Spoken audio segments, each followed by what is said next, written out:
live. Good deal. It's going to take just a second.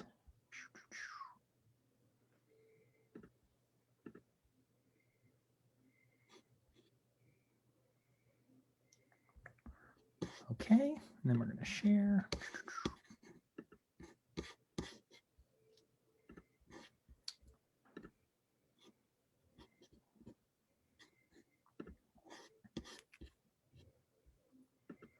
All right, well, good deal. Well, welcome everybody to the first installment of the SoFA speaker series. I'm very excited about this semester's speaker series. We have a lot of great speakers and a lot of great insight and new ways about thinking about the art world and approaching the greater art economy and greater looking at things like artist equity. And we have some great people on board, including today's speaker, Alma Weiser. So Alma Weiser has been the director of Heaven Gallery since 2009. Since joining the organization, she has expanded its capacity by implementing the board of directors and the internship program, as well as the vintage shop, which helps sustain programming and increases outreach to a wider audience. Alma holds a bachelor's degree in fine arts and fashion design from the International Academy of Design and Technology in Chicago, and has maintained a professional sewing studio within the gallery. Most recently, Alma has been focusing her efforts on creating Equity Arts, an equitable development project that is organizing stakeholders to come together with the goal of creating an Equity Arts Center. Equity Arts is a placekeeping project aimed at creating restorative space to advance racial equity while cultivating and preserving the arts from displacement. Alma, you can take it away. Thanks so much for joining us. Thank you, Darby. And thank you everyone for coming today. My name is Alma Weiser. um, and I'm the director at Heaven Gallery. I don't know if anyone has been here, but Heaven Gallery is a nonprofit art gallery in Wicker Park. The gallery was started in 1997 by my husband, Dave Doby, in the Flatiron building. So started in the Flatiron building and then moved to the Lubinsky Furniture building in the year 2000. So we've been in the same building now for 20 years. And so this building is kind of significant because everyone looks at Wicker Park and they think, oh, the Flatiron is the arts building. But in reality, the Lubinsky building has housed artist spaces. So we have 6 lofts above the furniture store. One of them is also level 3. I'm sure some of you have heard of level 3 gallery. But in the early 80s, there was a projectionist named James Bond, and that's his real name.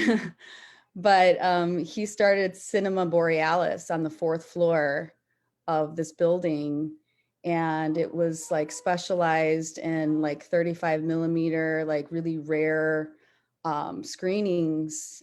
They just moved out this past year in the summer in 2020. But just thinking about all of the different spaces that have been housed in this building. Another one was called Buddy Gallery, and this is, many of you maybe know of Ed Marzuski, Edmar, known as Edmar, who's the king of Bridgeport and has Maria's Bar and has Co-Prosperity Sphere and Mars Brewery. So he's just kind of like this mogul that was our neighbor. It was Heaven Gallery's neighbor. So Buddy Gallery was the space next to Heaven Gallery. And we did a lot of collaborative events in the early 2000s. And so I remember this is how I was introduced to Heaven Gallery. Was I went to Buddy for a party. They always had the best parties. And I went through the back, and you go through the back and then you go through the back of Heaven. So it was just like the two spaces were connected in this really unique way. And that's where I met Dave Dobie, the founder of Heaven Gallery. And that's kind of how everything started, where I would come to be the executive director here. Um, so it's kind of this long line of artist run spaces that have been this building. And I came here, I think it was in 2009. And I had known Dave Dobie and Heaven Gallery and Buddy Gallery for a while. And I married the founder. And so when I married the founder, I came here and it really needed, it was a DIY space that just like needed like some organization. And you know how us women are. I came in and I was just like, okay, well, let's do this. Let's do this. I don't know if any of you know Acre Gallery, or not Acre Gallery, Residency. We did a lot of their benefits, and we were friends with them with that. That was kind of like our sister organization at the beginning. And they did a fundraiser here where it was like a rummage sale. So it was like a used clothing sale, and they made $1,000 in one day. And so here I was like with this new organization, and I was like, I know how, like, I used to be like a eBay power seller for vintage clothes. That goes back to my, you know, my roots of fashion design. And so I was like, oh my God, I could start a store here and and be able to pay the bills, pay the rent here, because we weren't selling a bunch of art. You know, we didn't have any income coming in. So seeing that potential then really had a light bulb go off in my brain, like, oh my God, we can do this. And so we started doing it.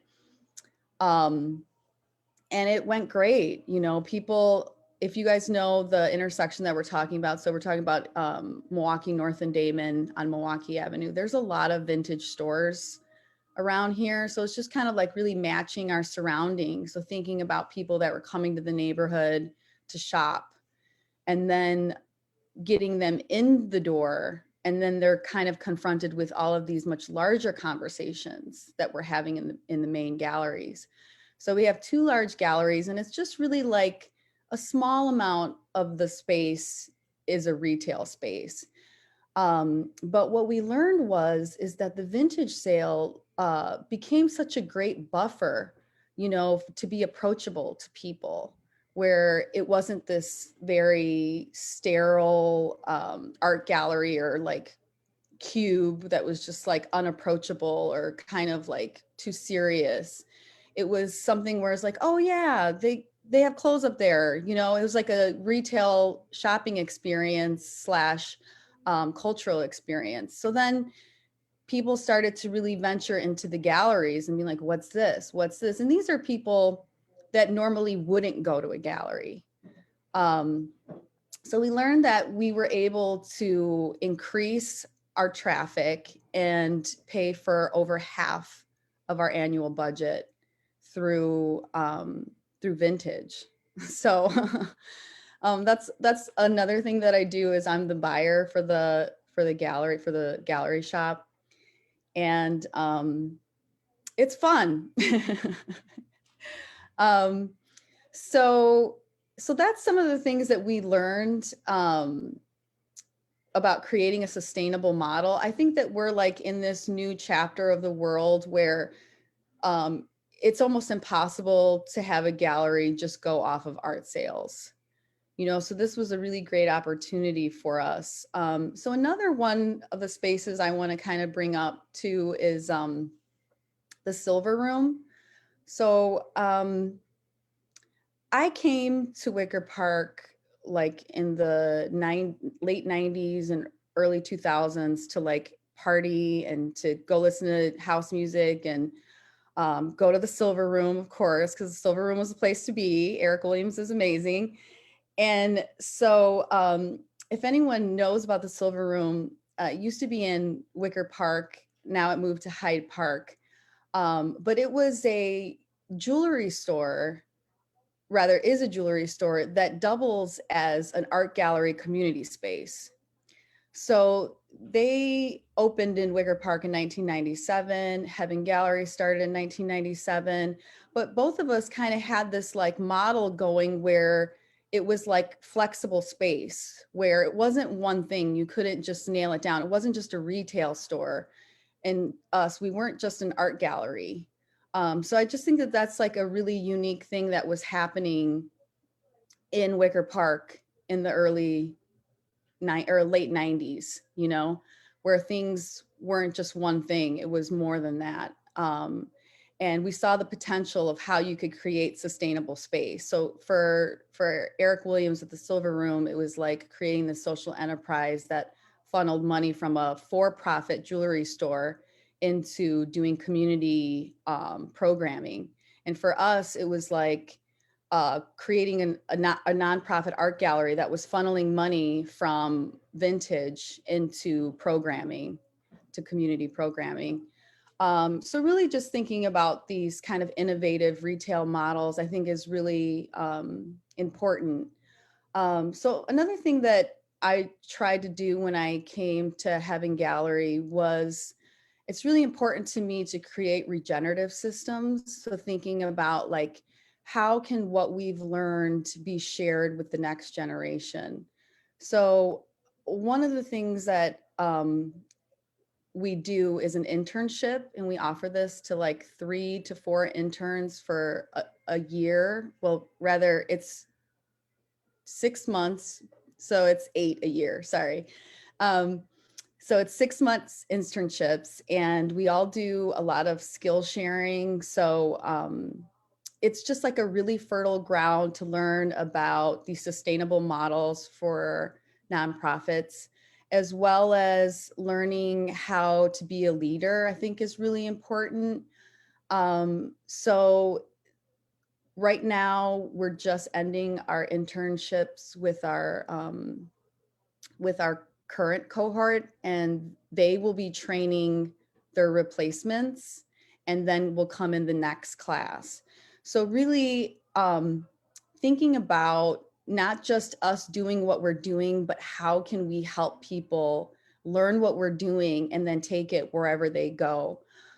So we've had a couple of interns, former interns, go on to create their own art galleries, which I think is just the best gift, to think that from their experience here, they went on to do it somewhere else.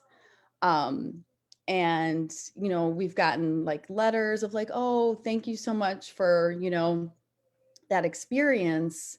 And this all ties into my advice to everyone today about what I wished I would have known then, what I know now, is really find those outlets of gaining experience, because I think school is important, but I think that doing things in real life is really where you're going to learn.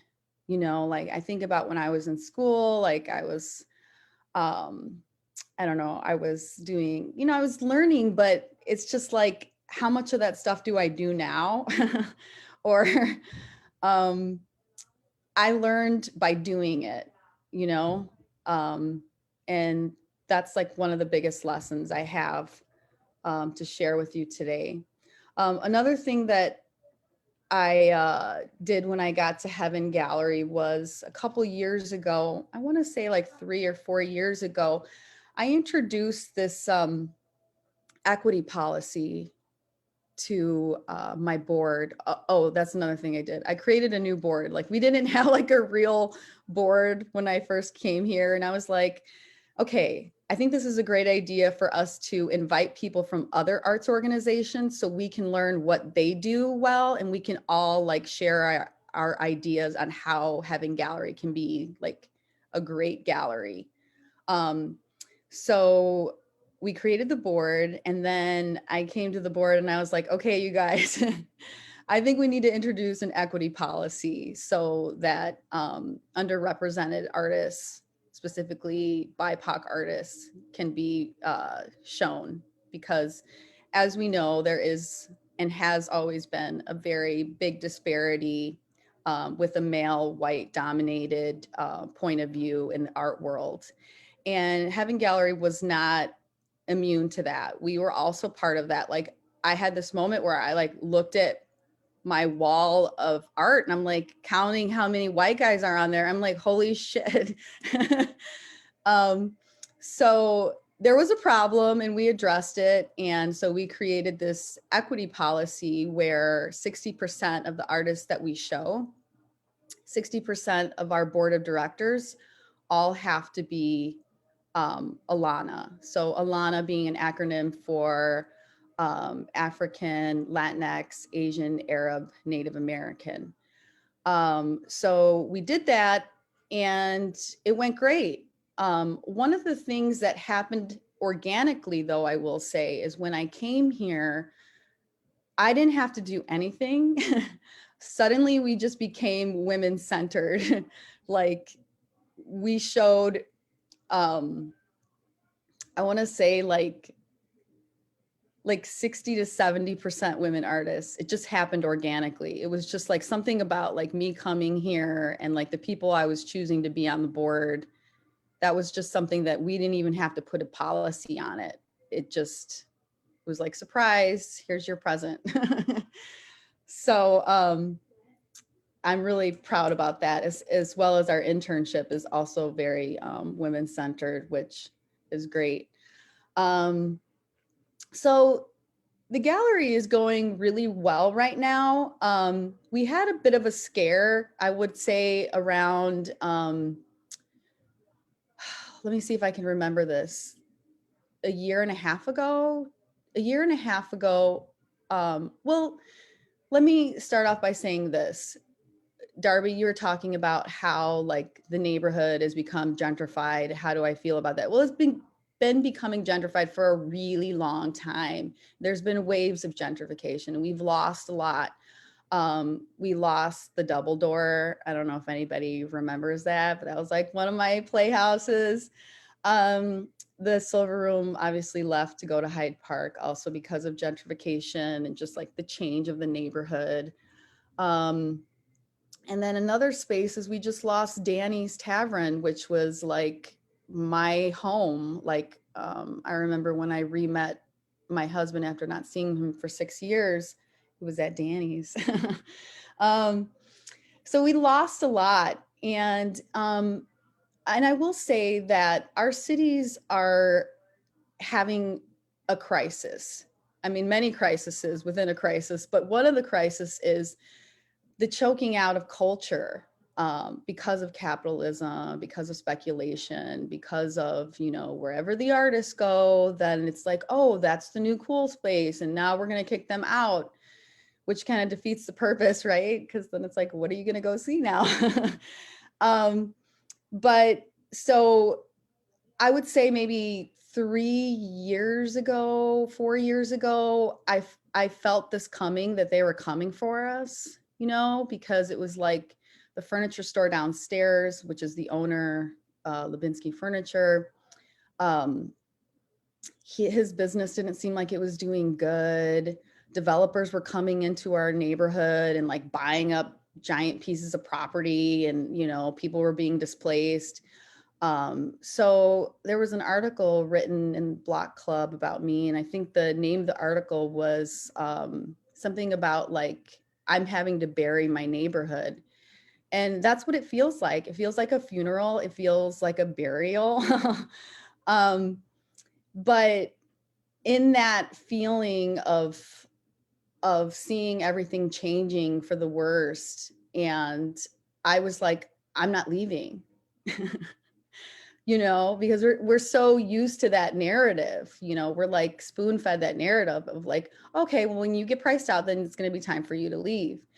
And just thinking about like how inequitable that is, thinking about how we helped build this neighborhood, I thought about like how I used to come here and it was like explosive culture. Like you would just see like the coolest people and like people were playing, instruments on the street. You just walk anywhere. It'd be like the most craziest thing, And it's like, oh my God, this is it. This is what a city feels like. This is what culture is about. But I just had this moment, and I will say that it was a spiritual moment, that I just knew that I wasn't going to back down, because what I've seen at Heaven Gallery, as far as like the community, the artists, like I've seen people, these musicians, carry up 2 giant harps up the stairs at Heaven Gallery. I was like seeing mystical, magical things happen here. Angel Olsen played here to like a whole room of people, like pin drop. I was just like, oh my God, this place is so incredible. But like having that be something that I felt like I could never unsee and that I'd never let go. And then I really felt like this was an opportunity for me to like make a stand and be like, you know what, this is wrong and we're not going to do it. So I created this group, and it was initially called Community Arts Wicker Park. And I did this thing where I walked around the neighborhood with my dog. I have the cutest dog. His name's Alfred. And I just started talking to people, like at the dog park, at the store, on the street. I'd be like, hey, do you live here? I'm like, oh, okay. So, there was like this really big disconnect between people who lived here and that didn't know that we even existed.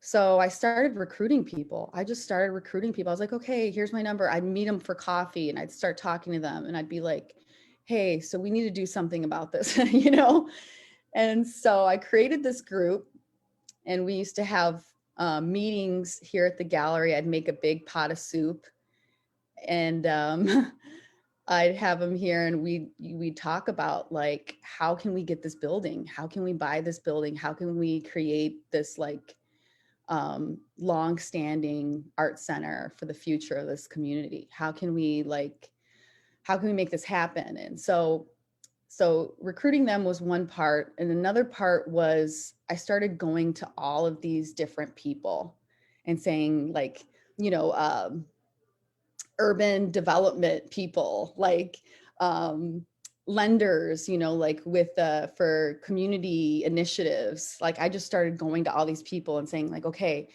this is what I'm trying to do. Tell me what you think. And I just take my little notes and I just add it to this pile of like, okay, this is another key to how we're going to do this. So it was kind of relentless and also very tenacious about this project because it's so dear to my heart. I think about like Heaven Gallery as a place where I fell in love, where I found myself, where I saw the potential of how art can be transformative.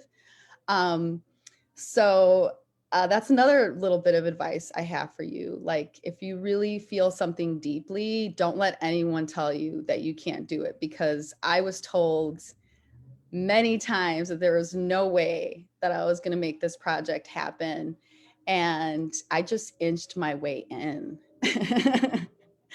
you know, I like to think of it like me going and like opening every single door and saying, what's this do? Where's this lead? Where's this go? Like, just keep going, is such great advice, because people will like not support your idea, especially if it's against what the norm is, like as far as like gentrification. It's like, oh yeah, that's just how it goes. Like, that's it. So thinking about this new name that we came up with, Equity Arts, we changed the name to kind of better reflect the mission. And so I think we can share that card now, Darby.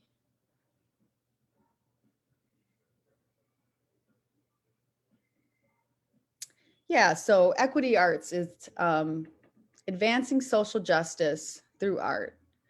Um, so this is something that like we've learned that is possible, is that thinking about who we are. So it's a placekeeping project. So we're thinking about this project as like placemaking is where you bring the arts into an area, but placekeeping is where you have arts in the area already and you're protecting it. So thinking about creating the restorative space to advance racial equity.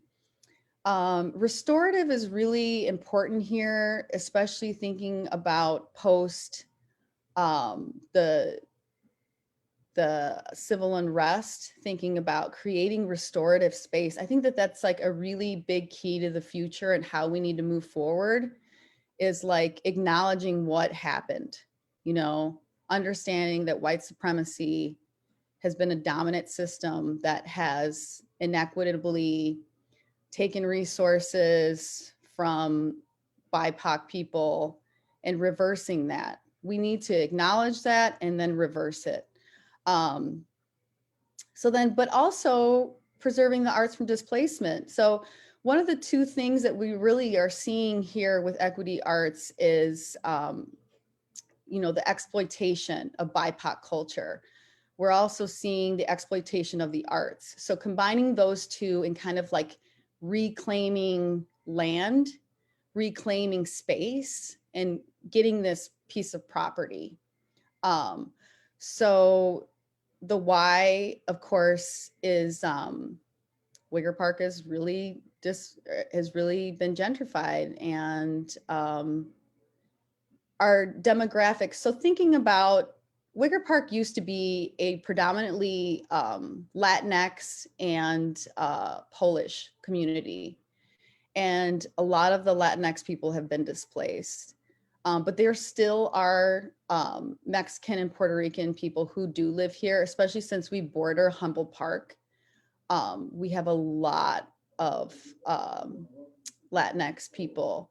So it's important for us. So thinking about this project, I thought about it as like flipping the narrative,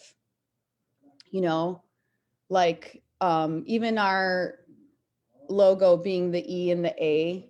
So like flipping the A, it's like the artist like flipping this narrative, and being in control of your narrative, because I don't know if any of you are familiar, but Maida McNeil, who does Honey Pot Performance, she also does this one project that's called the Black Culture Social Map. So it's an archive that she created that maps out Black culture all around the city and how the city has changed or those neighborhoods have changed.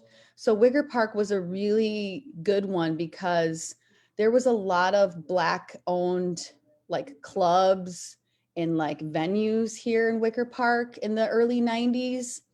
And it was those speculators that came and were like, oh, this place is cool now. And then those narratives got pushed out. All of those, that good BIPOC culture got erased. So thinking about like, I remember, so they had a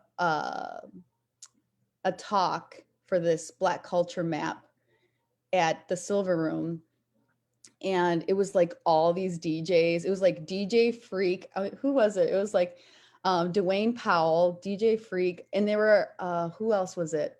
It was all these cool DJs, and they were outside of the Silver Room pop up down Milwaukee Avenue, and they were talking about how the culture was owed. They were like, they owe us. And so I think that's a fair point, and then I remember Dwayne Powell talked about how it felt like the developers and speculators were following them, like everywhere they would go, that it was like this, mystical glitter that they threw. And then like the capitalism was there to like, oh, okay, we're coming to get you. But so thinking about transformation, so neighborhood transformation, I think is a really, really great point, because an art center of the of the magnitude of which we're talking about would definitely be transformative. I mean, I feel like Heaven Gallery and Level 3 just being two lofts in a building without a like ground presence already has like this kind of like anchoring effect on the neighborhood of of contemporary art, you know, and like our connection to Columbia, our connection to SAIC, our connection to the art world and to the art community of Chicago. I feel like these two spaces really hold it down well. But thinking about what if, what if that furniture store became like a BIPOC entrepreneurial incubator, you know, secret music venue, you know, like we're dreaming big here, you know, thinking of all the things that we lost and partnering with all of those people to bring it back. I think that there's a lot of need for that and a lot of people who would love to see that. So here's the four things that we really want to do with this project is elevate the work of BIPOC artists and leaders. So really being, you know, leadership training is a big thing that we want to get into because we really do believe that training the leaders is going to really change the world in a lot of ways. So also protecting the arts against displacement. And so one of the things I haven't talked about is the community land trust. So this is one of the things that I had been studying a lot about. So community land trusts are a funny little thing that came out of the civil rights movement when people were losing land through inequitable systems. So community land trust is where you can put a property into a land trust and it will make the rents affordable for 99 years. And you can also have deed restrictions on the land. So for us, it would be the deed restriction would be that it would have to be culturally used for arts, for music, or for small businesses. So you could lock in the use of a building. So no matter what happens, it has to be used in that way.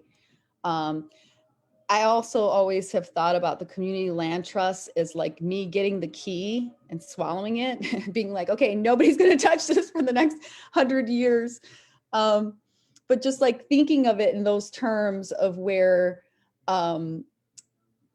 you're laying the groundwork today for like beyond the foreseeable future, you know, beyond me, something that goes beyond me, beyond, you know, and really having these cultural flagships that house all of the things that we have lost. And creating a model, I think, has also been a really big priority for us. So thinking about creating this model that can be replicated in other neighborhoods that are facing the same challenges. So because it's not just Wicker Park that's gentrified. Avondale's gentrified, Pilsen. So all of these communities are going to need something like this to really stabilize culture. And so connect through dynamic programming. So I'm a big house music fan, you guys. House music is my life. I love Chicago. Chicago invented house music. That's like our big thing. So my secret fantasy as well is to have this be a center for house music. So like having classes for DJs, especially women DJs that I feel like there is not enough of. But I love music. And I think that that's also part of the restorative piece of this future center. So thinking about like music bringing restoration, healing, because God, do we need some healing? And then also thinking about driving the local economy with diverse offerings. So really kind of elevating small businesses and working collaboratively with organizations or businesses on the South and West Side to sell and do programming here. So thinking about how can we help other disinvested communities. So part of Equity Arts is we have a BIPOC committee, and this is all for the programming that we're going to be rolling out this year, is working with them and seeing how we can work collaboratively. Like what kind of programming can we offer that would, help them, elevate them, train them, what can we do because it's not about Wicker Park, it is about Chicago. This project really is in many ways a love letter to Chicago and to Chicago culture. And so just thinking about how we can work to help elevate our Black and Brown from the South and West Side. So that's what I'm going to say about that. Definitely check out our website. But Darby, you're going to share our website really quick, right? And so I'll just go through this pretty quickly, and then we can open it up for questions. So this is our website here.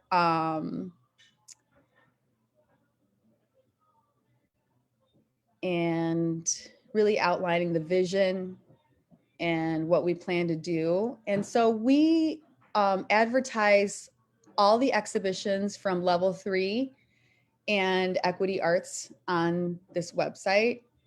I'm sorry, Level 3 and Heaven Gallery on Equity Arts website.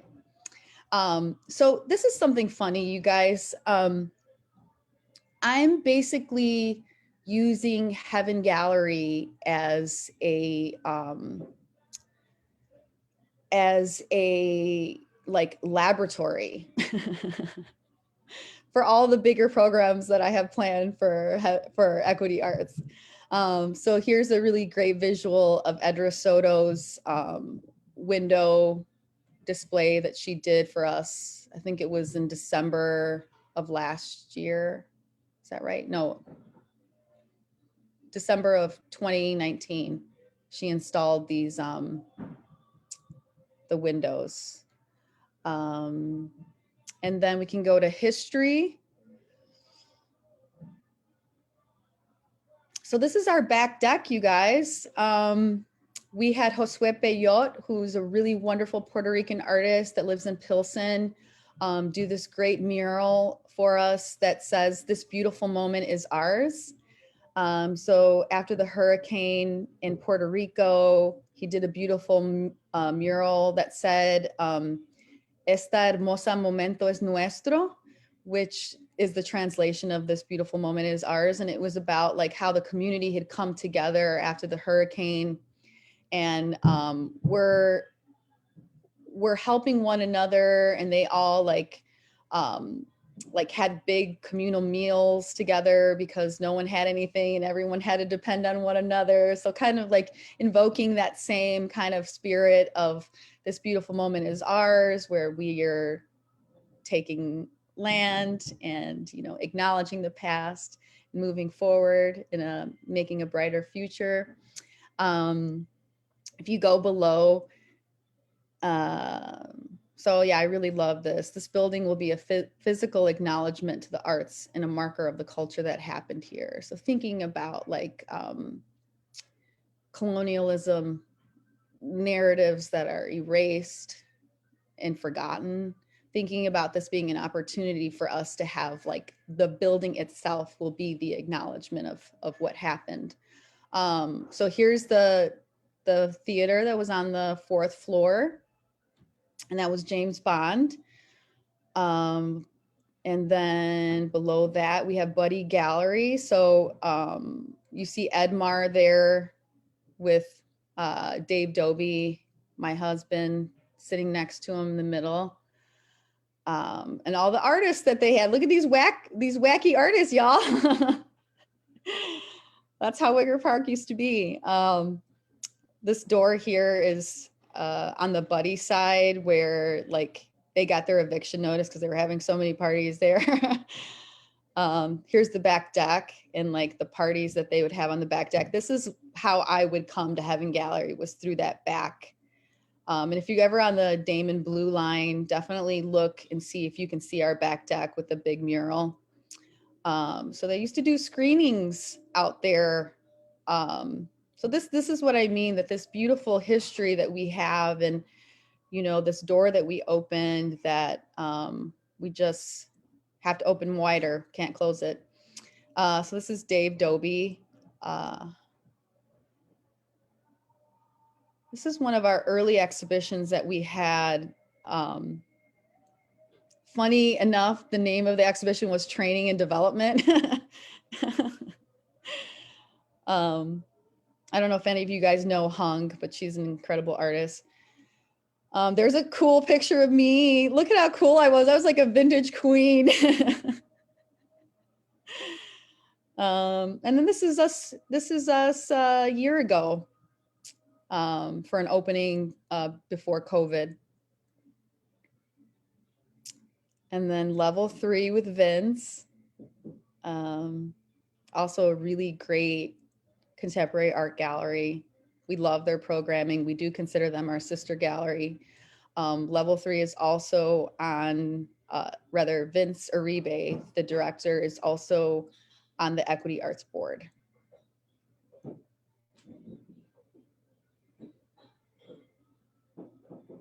Okay, let's see what else we have here. Our work. Oh, this is a good one. I'm like, oh, this is a good one. Okay, so this is an artist talk here at Heaven Gallery. This is kind of like us acknowledging the past, saying we're going to have this equity policy. So intergenerational, this is a big one. So when I was having this like big vision for equity arts, I was thinking about like, what's around me, you know, like what can I use that's around me? And there is the Wicker Park Parks District. And I started teaching art classes weekly at the Parks District, volunteering me and one of my employees. And then we started giving them tours and field trips of the gallery, because it was like they could walk to it, you know, it was like the easiest thing. So every single time we changed the exhibition, we would schedule them to come see the exhibit. And I would sit there and talk to them about like, what's indigenous mean? Like, so thinking about intergenerational, how can we connect all age groups surrounding us? The next one is multifaceted. So thinking about entrepreneurial incubators, creating the new leaders from the South and West Side, and partnerships and collaboration. This was a great performance. Oh my God, I remember that. It was so pretty. So regenerative.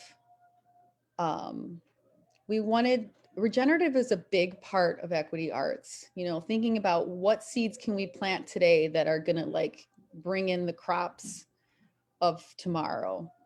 So here's a good one of what the gallery looks like, the shopping and the art viewing. How, you know, there's a curtain there somewhere, and that it's easily passed through by people without like any notice. Everyone's just like, oh, it's the same space. And then equitable transit being like a big part of equity, right? So thinking about there's an organization called Elevate, and they're all about they're called ETODs, so equitable transit oriented development, meaning that the impact is so much greater in these transit hubs. So that's another reason why I was like, I'm not leaving. Like knowing the impact that we were able to get because we were in this transit hub. Like we have Damon the Damon stop, we have the Division stop. We have 3 buses coming in and out of here. We have North Avenue bus, we have the Damon bus, we have the Milwaukee bus. So we're talking about major like foot traffic, major impact. Oh, look at this little model that we made here. So this is our kind of outline of what we were thinking. So this is the Chicago model that we're putting forward. And part of the Chicago model is the Land and Leadership Initiative. So thinking about the land trust, taking the land, and being stewards of cultural property and land, and then also using a leadership initiative to create that regenerative system of the new leaders for, you know, Chicago and for the arts. So the Chicago model takes is going to create a convening where we're going to have people from the city, corporate sponsors, foundations, BIPOC organizations, state lenders, um, equity arts members. So all of these different stakeholders that would come together and see how we could create such a model. So one of the people that has done it the best in Chicago up to this point that I understand isn't doing exactly what we're trying to do, but pretty close, is the Center on Halsted. So the Center on Halsted 20 years ago raised $20 million. And they do have like a social mission, just like we do. And we did visit their property. I don't know if anyone's ever been there, but they have like a Whole Foods. That's their anchor tenant, is the Whole Foods on the bottom floor. But we learned a lot. Me and my board went there and we learned a lot from what they did, and all the different stakeholders that helped make that project happen. Let's see what else we got. Okay, so this is just more like kind of outlining this idea of land and leadership. So thinking of those being the 2 stabilizing ideas. So asset-based community development, ABC. This is great. So this is the idea of finding the resources that are around you to use, to collaborate, and to find answers to problems in your community. So this is great because, for instance, the music that we sponsor through Equity Arts is called Excursions, is one of the series, and it's house music DJ Cordell Johnson, James Vincent, who used to have a residency at Danny's Tavern, my favorite night. And so we have saw that programming, they were already doing that programming. So now we're just paying them to do what they were already doing and then branding it Equity Arts. So thinking about things that are around you that you can use to meet the needs, as opposed to getting something from the outside, or just really like identifying what already exists and then mobilizing it. So this gives you a little bit about the Community Land Trust. So the Community Land Trust has this board, and it's made of the arts organizations that are housed in the building.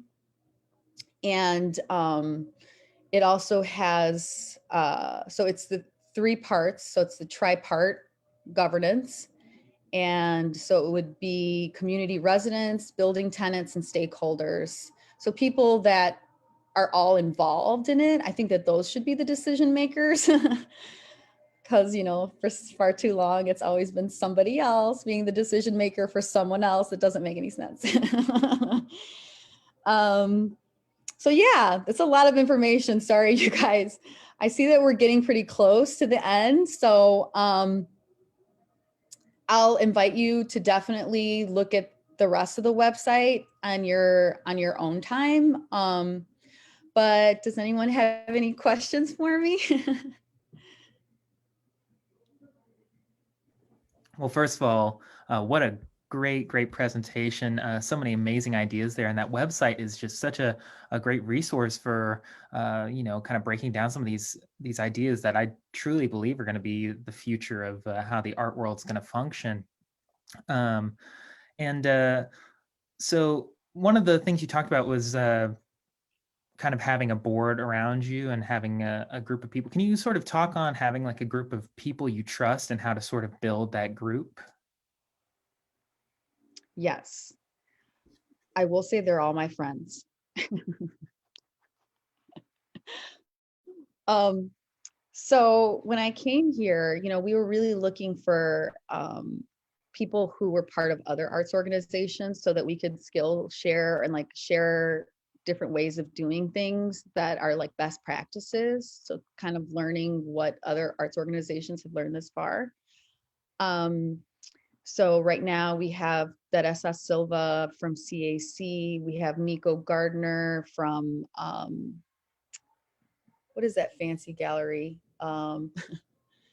Uh, Richard Gray Gallery.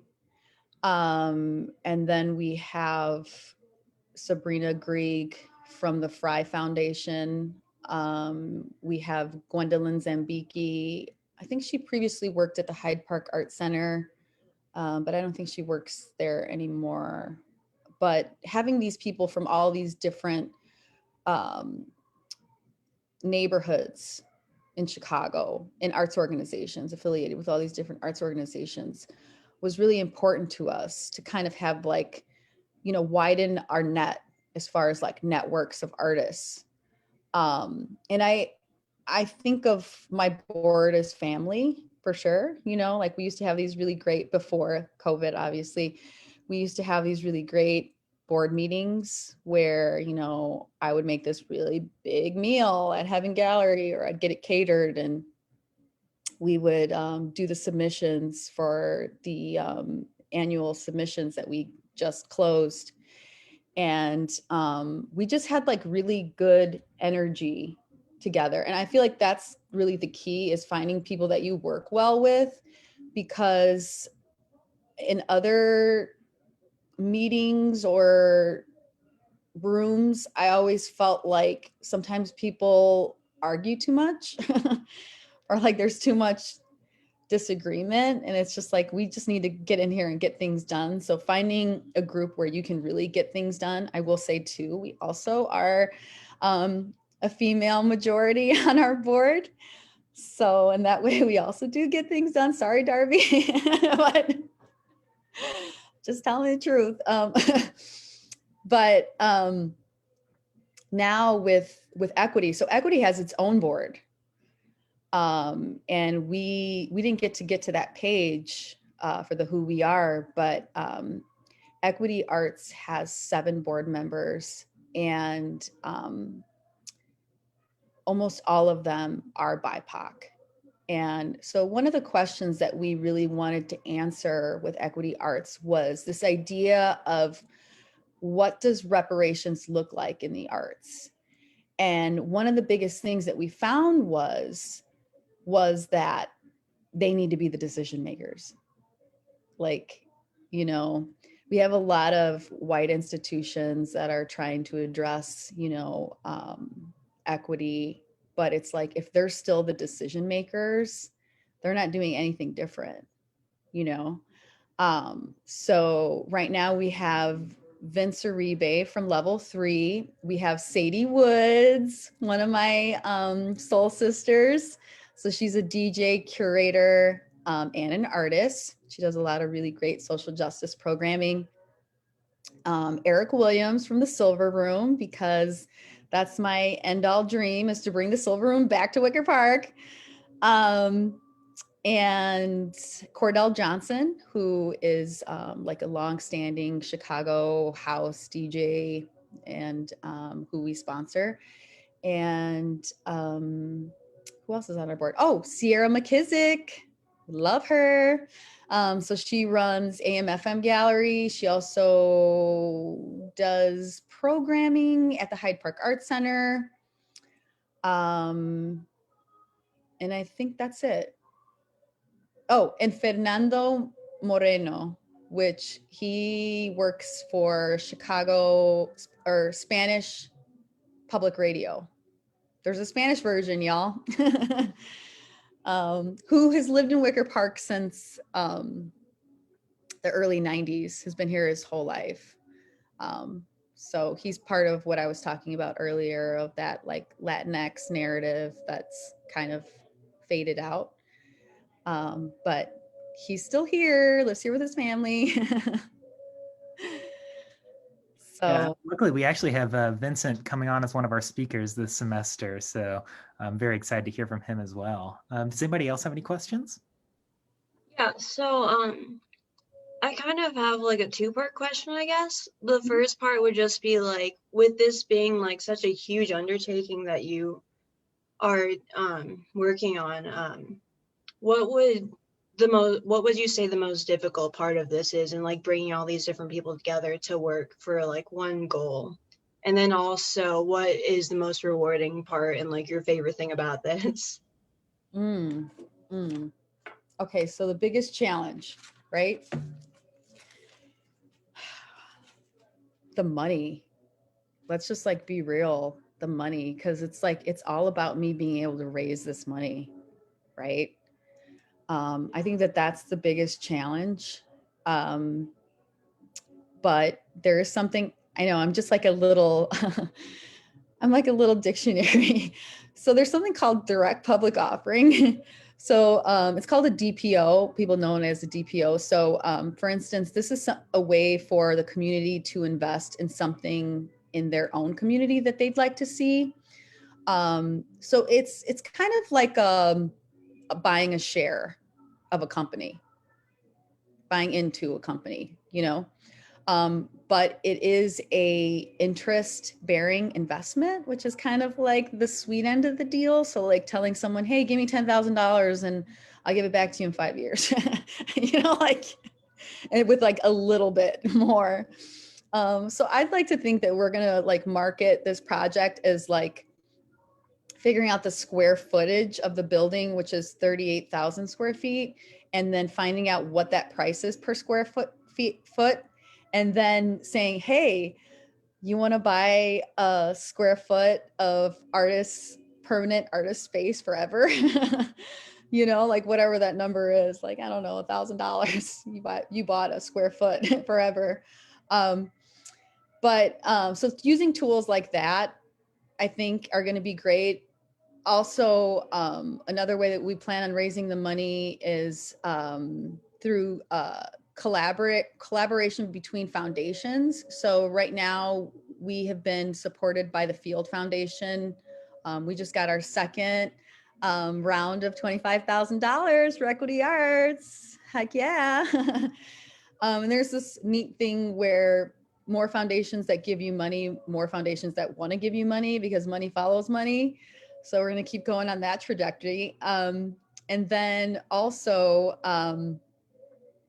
finding this, like I said, this way for the community to buy into it, and also tap into some city and state money, because I know that the Center on Halsted got gifts from both city and state towards their building project.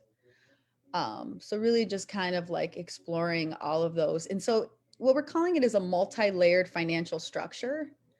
So thinking about how you can layer that finance to make it to, we believe the project will be $20 million. I was about to say 20,000. Wouldn't that be fun? So my favorite part, right? My favorite part is the dreaming part. This is a dream, you guys. Like, and I don't say that to make it seem like it's unattainable. I'm saying it because it's like it's a radical reimagination of what culture is in Chicago. How is it sustained? How are these systems created? How are these equitable systems created? So that's kind of the exciting part for me, is like, you know, secret music venue, you know, for like house music. I'm like, ooh, yes. like I'm envisioning like house music being a dance class where it's like super integrated, like intergenerational, and like, because it's such a music that it makes you happy, you're suddenly got a good vibe going, it makes you happy, and like thinking about that makes me extremely excited to know that I would be part of bringing back what I love so much about the city. Yeah, sign me up, please. That sounds so much fun. So we're coming to a close here, but I've this semester I've wanted to end the series with this question to kind of sort of expand our horizons a little bit. What are some other organizations in town that you think are really successful and are doing some really amazing things towards trying to achieve artist equity? That's a good question. um I think about Alexi Young, for Art West.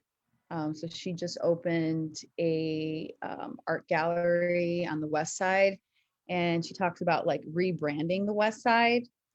Um, and so she's part of our BIPOC committee. And this is definitely where we would want to be collaborating with her arts organization, with Equity Arts, to do programming and training here. Um, I know I mentioned Maida McNeil from Honeypot Performance. A lot of her performances deal with social justice, uh, racial inequity, and also flipping that narrative with her Black cultural map project. The archive that she does, I think, is really important work, because so many of our stories and so much of Chicago's narrative is just erased by just homogenized culture that's just not, it's just the same. We don't want to be the same. I always think about like we're changing our city to better fit, people that are coming here to live, and it's like they come here because it's a city and it's cool, but then we're changing it to fit them more. That just doesn't even make any sense to me. Um, so those two organizations I think are really great. Let me think if I think of anyone else. Sadie Woods doing Thinking of Parting as Protest. I'm so down with that. So like music, culture being this way of protesting, kind of like releasing joy as a way of protesting, I think is great. Um, I know she does a lot with Chicago Sinfonietta, that also has like a racial justice mission. She works there as well. And she's the VP for Equity Arts, y'all. Eric Williams, of course, my favorite person. If anyone here has not been to the Silver Room, I would definitely recommend you do a field trip and go see the Silver Room. They just launched something called Silver Room Media, which is podcasts and virtual DJ sessions. So we're going to be promoting all of their programming through Equity Arts. Yes, and I think that's today. I think they're going to have some DJs today. Today's Sunday. Yes. I'm like, what day is it? Does that answer your question, Darby? That does. That was a fantastic list, and we might even reach out to some of those people to come talk to us as well, Oh, because we'd yeah. love to hear from them. Well, thank you so much, Alma, for being here, and what a wonderful treat to hear from you and hear about all your great projects you're working on. And of course, thank you everybody that joined us on the Facebook live stream and here on Zoom. And I guess that'll do it for us today. So, Oh, yeah. I'll say one more thing. oh yeah. We are open for gallery hours if you guys are like not scared. The gallery is pretty big and we only allow 20 people in, of course, everybody with a mask, and we hand sanitize everybody when they come in. But we have 2 great exhibitions up right now. One is called Earth and Body. It's a very big, deeply feminine show. And then we have another show called Mutations. That's like really wacky. So if you're brave, come out here and check out our exhibitions as well as our vintage offerings. Absolutely. And I can vouch for both of those shows, and they are incredible. So be sure to go check those out. Well, good deal. Well, thank you for joining us today. And I guess February 21st is our next talk with Butt Johnson. So be sure to tune into that. And I guess that does it for us today. So Thank you so much, Alma. That was awesome.